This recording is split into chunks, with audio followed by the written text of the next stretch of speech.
بعدما تعاملت مع خسارتها، أصبحت أوليمبا أما مخلصة وصيادة لا تعرف الخوف.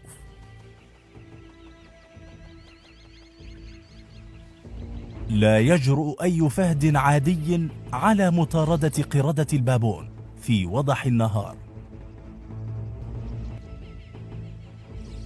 يبدو الفوج غافلا تماما عن التهديد الوشيك.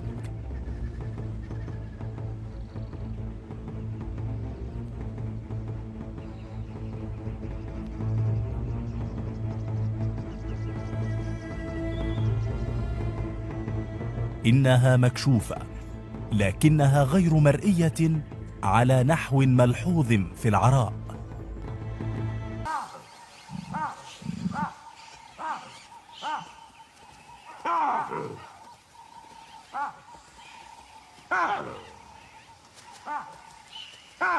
انتصار صغير لكنه مهم، ستجري إعالة شبلها.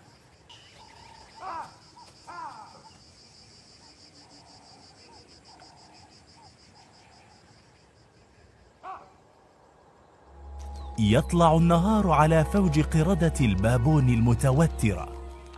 لا تزال آثار هجوم أوليمبا الناجح والجريء تملأ الجو.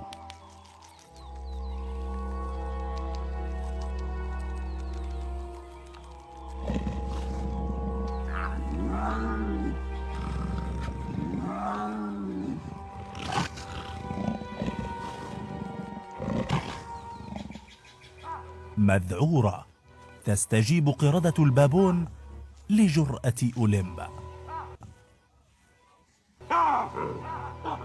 يكبر شبلها ذو العينين الزرقاوين ويصبح أكثر تطلبا، ويقاتل بضراوة من أجل نصيبه.